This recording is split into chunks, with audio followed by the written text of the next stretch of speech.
QT interval. It indicates the phase 0 to phase 3 of the action potential. It starts from QRS and ends with T. So this interval includes two waves, Q wave, QRS complex, as well as the T wave. U wave is not included, though in some websites it's given it can be included if it is more than 1/4 of the T wave, but U wave is generally not included. In a 12 lead ECG, you have to take the longest QT while measuring the QT interval. This is the P wave, QRS complex, and T wave. See here, the QT interval starts from Q and ends with T. This is the QT interval, and the distance between the successive RR complex is called as RR interval. Corrected QT interval is measured by using the formula QT interval in seconds by square root of RR interval in seconds. The QT corrected interval, that is QTC, is inversely proportional to heart rate. It prolongs with bradycardia and it shortens with tachycardia.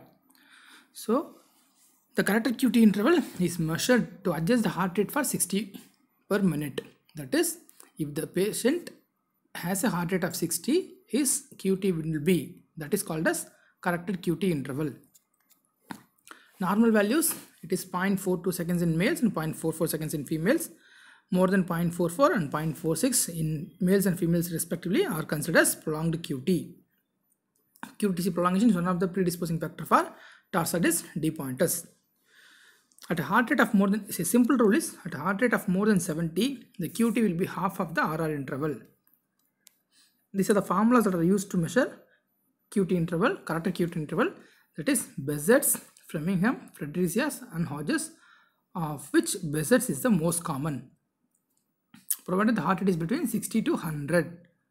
This Behçet's formula is not useful when the heart rate is more than 60, less than 60 and more than 100.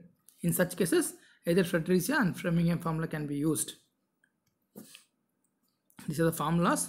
Behçet's formula is the most common used, which states that corrected QT interval is equal to QT by square root of RR interval.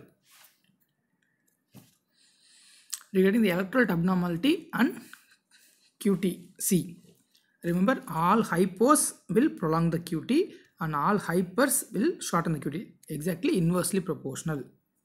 Hypokalemia and hypocalcemia, your QT will be prolonged, and hyperkalemia and hypercalcemia, QT will be shortened.